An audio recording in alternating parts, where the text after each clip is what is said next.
असणार आहेत. माझी विनंती आहे बजरंग बाप्पाला की डायरेक्ट नाव घेऊन बोला. आदरणीय संतोष अण्णा देशमुख यांना पहिल्यांदा भावपूर्ण श्रद्धांजली तुमच्या सर्वांच्या वतीनं मी अष्टांग आदरांजली वाहतो आणि तमाम त्यांच्या मारेकऱ्यांना फाशी झाली पाहिजे याच्यासाठी जमलेल्या माझ्या सर्व बहादर मावळ्यांना पहिल्यांदा प्रमाण करतो आणि याच्यासाठी व्यासपीठावर उपस्थित असणारे तुमचं आमचं दैवत आदरणीय मनोज दादा, आदरणीय राजे, सर्व पक्षाचे आमदार, सर्व पक्षाचे सर्व कार्यकर्ते, सुरेश अण्णांना नाव घेतलेले सर्व सन्मान्य व्यासपीठ, आज तुमची सर्वांची इच्छा आज पूर्ण होईल. मला एकच सांगायचंय की आपण सर्वजण इथं का आलो, मौज मजा करायला नाही. आपला एक कार्यकर्ता, आपला मावळा आपल्यातून निघून गेलाय. माझी ही भगिनी उघड्यावर पडली, एका भगिनीचं कुंकू पुसलं गेलंय आणि ते कशानं झालंय तर यांच्या वृत्तीमुळे झालेलं आहे. बीड जिल्ह्यामध्ये कायदा व सुव्यवस्था नावाची चीज राहिली नाही. गेले कित्येक वर्ष 19 पासून तर 24 पर्यंत या 5 वर्षात कुठं कायदा व सुव्यवस्था राहिलेली नाही.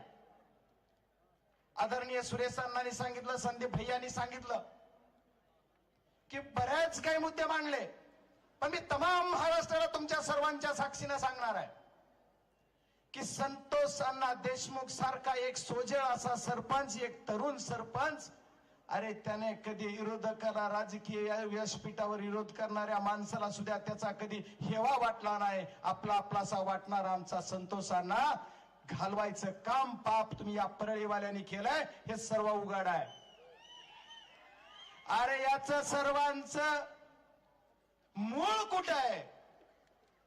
आपला 6 तारखेला सुरुवात झाली असं प्रत्येक जण म्हणतात, पण मे मध्येच खंडणीचा गुन्हा केज पोलीस स्टेशनला दाखल झाला होता. या खंडणीच्या सुरुवातीपासून आदरणीय सुरेश अण्णाला जरा जास्त माहित आहे त्या विंडमिलचं. या विंडमिल या आपल्या जिल्ह्यामध्ये आल्या. या विंडमिलच्या माध्यमातून शेतकऱ्यांना कुठंतरी पैसा मिळेल, इथं उद्योग उभारला तर आपल्या तरुणांच्या हाताला थोडंफार काम मिळेल, त्याच्यातून व्यवसाय होईल, बीड जिल्ह्याची प्रगती होईल असा उद्देश असला पाहिजे. पण त्याच्यापेक्षा उलट आहे. मी आज सर्वच्या साक्षीने सांगणार आहे, या संतोष अण्णा देशमुखच्या मारेकऱ्याला तर फाशी करायचीच, पण या विंडमिल सुद्धा धारक जे आहेत ते सुद्धा काही गुंड पाळतात आणि हे गुंड पाळून माझ्या शेतकऱ्यांना त्रास देतात. त्यांचा सुद्धा छडा लागला पाहिजे.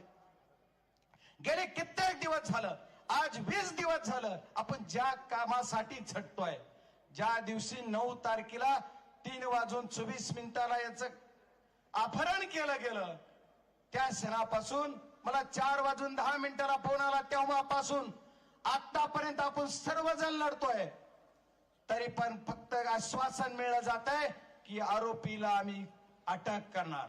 पहिल्या दिवशी 2 आरोपी अटक झाले, दुसऱ्या 2 दिवसात एक तिसरा आरोपी अटक झाला, चौथा आरोपी अटक झालाय का सिलेंडर झालाय मला आणखी कळालं नाही, पण म्हणलं झालंय अटक झालाय. आणि ज्या दिवशी याच्यावर गुन्हा झाला संसदेमध्ये असेल, आदरणीय अमित भाई शाह यांची भेट मी घेतली, त्या दिवशी खंडणीचा गुन्हा दाखल झालाय. मग ही खंडणीखोर कोण आहे? आदरणीय अण्णा तुम्ही म्हणतात अक्का, त्याचं नाव घ्यायचंय का नाही त्या बक्काचं मला माहित नाही, पण त्याचा मास्टर माइंड कोण आहे? आणि ही आदरणीय धनंजय मुंडे साहेब, तुम्हाला या मंत्रिमंडळात राहायचा नैतिकतेचा अधिकार नाही. तुम्हाला जर खऱ्या अर्थाने या बीड जिल्ह्याला न्याय द्यायचा असाल आणि तुम्ही जर खरंच सत्यवादी असाल, या बीड जिल्ह्याच्या मातीमध्ये तुमचा जन्म झाला असाल, तर तुम्ही बीड जिल्ह्याच्या जनतेला सांगून द्या, फेकतो राजीनामा आणि चौकशीला सामोरं जातो. का करत नाही तुम्ही? तुम्हाला कशाला पद पाहिजे? आमचे मुर्दे पडायला, आम्हाला मारायला? अरे ह्याचं नाव कशाला घ्यायचंय? हा कोण आहे? हा फक्त दलाल आहे, दलाल आहे, दलाल. याच्यावर काही बोला एवढा मी तुम्ही सर्वांनी मला खासदार केलंय, तुमच्या सर्वांच्या ताकदीवर मी खासदार झालोय. आदरणीय आवार साहेब, तुम्ही बोलताना म्हणलात की आज क्रांती झाली. आज क्रांती नाही झाली आवार साहेब. ह्याची क्रांती लोकसभेला ज्या बीड जिल्ह्यानं दाखवून दिले. 75,000 मतं बोगस केले, तरी सुद्धा या पट्ट्याला आदरणीय मनोजदादा सारख्यांचा आशीर्वाद, या जनतेचा आशीर्वाद आणि मला निवडून दिला. आदरणीय सुरेशांना तुम्ही आता उल्लेख केला परळी विधानसभा मतदारसंघाचा. आदरणीय राजेसाहेबजी देशमुख यांच्या विरोधात जे उमेदवार होते ते या जिल्ह्याचे झालेले मंत्री, यांना सुद्धा बोगस मताची लीड आहे. बोगस मतावर जर या प्रशासनाला खऱ्या अर्थाने या आमच्या सत्तोंसांना देशमुखाला न्याय द्यायचा असेल तर बीड जिल्ह्यामध्ये झालेला मतकाढा 2 अंकी आकडा सुद्धा शिल्लक राहिला नाही. असं कुठं महाराष्ट्रात होत असेल तर ती फक्त बीडला होत आहे. आणि यांची मुजगेगिरी का वाढली, यांची ताकद का वाढली, तर यांच्या माग प्रशासन आहे, यांच्या माग शासन आहे, याच्यामुळे हे झालं. याच्याशिवाय यांना दिवसा ढवळ्या खून करतात. आमचे रामकृष्ण भांगर यांच्यावर 3 गुन्हे झाले. अरे कशासाठी? परमेश्वरानं तुम्हाला संधी दिली, तुम्ही मंत्री झाला, तुमचे खालचे पिलावळावरा तुमच्याच लोकांच्या विरोधात तुम्ही म्हणलात ही परळीचा खेळच कळा नाही की मारणारा बी तिथंच तर मारणारा बी तिथंच. तसंच झालंय निवडणुकीचं सुद्धा. विरोधक बी तिथं, सत्ताधारी बी तिथंच.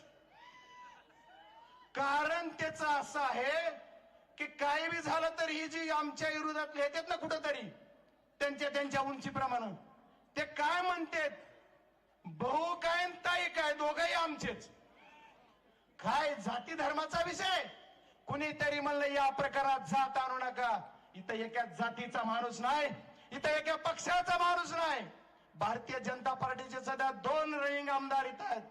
राष्ट्रवादी काँग्रेस अजितदादा पवार साहेबांचे सुद्धा एक आमदार यायचे. आम्हाला आदरणीय संतोषांना देशमुख यांच्या मारेकऱ्याला न्याय मिळवून द्यायचा आहे. त्याच्यासाठी तुम्हाला आम्हाला सर्वांना लढायचं आहे आणि या लढ्यामध्ये तुमची सर्वांची ताकद आपल्याला दाखवायची.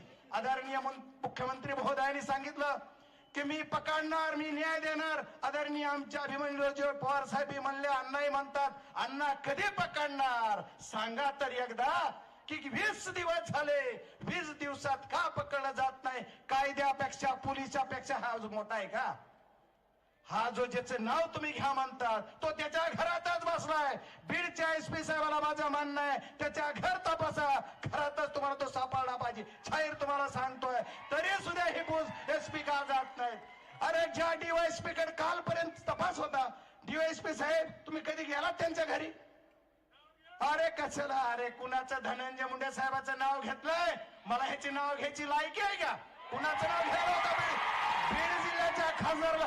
बीड जिल्ह्याचा खासदार तुमचा सर्वांचा स्वाभिमान आहे, बजरंग सोनवणे एकटा नाही. त्यानं कुणाचं नाव घ्यावं हे सुद्धा तुम्हीच ठरवा. तुम्ही म्हणताल त्याचं घेऊ.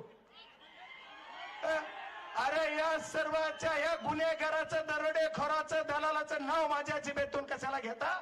याचं नाव घेणार नाही. याला तुम्ही पोलीस यंत्रणेने हुडकून काढला पाहिजे. आणि काय तर म्हणे, आता बघू बाप तो बाप रहेगा. आता हा देशमुखांना देशमुख गेलेत, आता बजा आणि ती बेवड राहिले. काय बोलता? अरे तुमच्यात खरंच दम असेल तर आमच्याकडे नुसतं नजरवरी करून बघा. कशाला बोलताय? आम्ही सुद्धा म्हणतो जिथं ज्याची आता अण्णांनी त्यांच्या स्टाईल मध्ये सांगितलं, ज्या गोळीवर आमचा, मला ती काय त्यांची भाषा येणार नाही, माझा मित्रच आहे घडी, पण तेवढं येणार नाही मला. मी आपला येड आहे. आता काहीतरी पत्रकार आले म्हणले तुम्ही असे खासदार कसे? आम्ही म्हणलं मनोज दादाचा खासदार आहे मी, काय करा, असाच आहे मी. पण आदरणीय मनोज, आपल्या आदरणीय संतोषांना देशमुख यांच्या मारेकऱ्याला फाशी झाली पाहिजे. आणि याच्यासाठी तुम्हाला आम्हाला एक व्हायचंय आणि एक होऊन लढा द्यायचा. एवढ्यावर या पोलीस यंत्रणेच्या तपासावर मी तर समाधानी नाही. कारण पोलीस यंत्रणा करते काय? कुणी म्हणलं एसआयटी कडे द्या, कुणी म्हणतं एसआयटी नेमली. अण्णा तुम्ही तरी सांगायचं एसआयटीचा अधिकारी कोण आहे? नाही सांगितलं. एसआयटीचा अधिकारी कोण आहे? सीआयडी कडे द्या. सीआयडी कडे गुन्हा दिला म्हणून मला पोलीस यंत्रणेने सांगितलं. सीआयडी कडे मर्डरची केस दिली होती, पुन्हा आता सीआयडी कडे अट्रॅसिटी आणि खंडणी दिली. ह्या तिन्ही गोष्टी जर एकत्र केल्यात तर याचा अर्थ काय होतोय? ही कोणाला कसला हक्का म्हणते त्याचं नाव नक्कीच त्या खंडणीतून गुन्ह्यात आहे. त्याच्यामुळे आजची मागणी माझी खासदार या नात्याने एकच आहे, याचं नाव त्या मर्डर केसेस मध्ये तुम्ही दाखल करा आणि हे अंडर ट्रिप चालवा, नाही तर होणार नाही. दोन गोष्टी आजच्या या मोर्चातून महाराष्ट्र शासनाला आणि सत्ताधारी सर्व आमदार महोदयांना माझी विनंती आहे, दोनच गोष्टी तुम्ही करा तुमच्या शासनाकडून. याला राजीनामा द्यायला सांगा आणि दुसरा विषय काय करा तर याला 302च्या आरोपामध्ये अगोदर गुन्हेगार करा, तरच खऱ्या अर्थाने न्याय होईल, नाही तर आम्हाला न्याय होणार नाही. ढोंग नको, राजकारण नको, आपण काय पाहिजे तर न्याय पाहिजे आणि न्यायासाठी झटणारे आम्ही सर्वजण आहोत. न्यायासाठी झटलं पाहिजे आणि न्याय करण्यासाठी आम्ही आज रस्त्यावर उभारलो. ही प्राथमिक आमची लढाई, उद्याची लढाई मी सर्वांना सांगितलंय, मीडियाच्या माध्यमातून सुद्धा सांगितलंय. आम्ही सर्वजण तर या आता येणाऱ्या नवीन वर्षापर्यंत 2 तारखेपर्यंत जर याचा तपास लागला नाही, याला अटक झाली नाही आणि याला जर तुम्ही पकडून फासावर चढविण्याची कारवाई सुरू केली नाही तर 2 तारखेच्या नंतर दिल्ली असो, महाराष्ट्र असो की तर बीड मध्ये असो, कुठं ना कुठं पण उपोषणाला खासदार म्हणून मी बसणार आहे असं तुम्हाला सर्वांना जाहीर सांगतो. आणि याच्याबरोबर तुमच्या सर्वांच्या साथीनं आपल्याला ही लढाई लढायची. संतोषांना देशमुखांचा ज्या दिवशी अपहरण झालं, ज्या क्षणाला अपहरण झालं तेव्हा क्षणापासून आतापर्यंत मी लढतोय, तुम्ही सर्वजण लढताय. संतोषांना देशमुख यांच्या मारेकऱ्यांना फाशी झाल्याशिवाय आपण शांत बसणार नाहीत, एवढा शब्द तुम्हाला देतो. उशीर होतोय, आपल्याला राजांना ऐकायचंय, आदरणीय मनोज दादांना ऐकायचंय, त्यांचं आपल्याला ही सर्व घ्यायचंय. त्याच्यामुळे मी जास्त न बोलता तुम्हाला सर्वांना विनंती करणार आहे, तुम्ही इथून पुढच्या सर्व लढ्यात तुमच्या सर्वांनी आपण ताकदीनं बरोबर राहायचंय आणि यांच्या कुणाच्या लय बाकीच्या ह्याच्यात नाही, यांचा राजीनामा झाला पाहिजे. महाराष्ट्राच्या मुख्यमंत्री महोदयांना, दोन्ही उपमुख्यमंत्री महोदयाला तुमच्या सर्वांच्या वतीनं तुमचा खासदार म्हणून आणि इथं बसलेल्या सत्ताधारी आमदाराला मी विनंती करतो, यांचा राजीनामा घ्या आणि त्याला 302 मध्ये अटकवा, तरच खऱ्या अर्थाने आम्हाला न्याय मिळाला असं म्हणलं जाईल. खूप खूप धन्यवाद. यानंतर आदरणीय मनोज दादा बोलणार आहेत. मराठा समाजाचा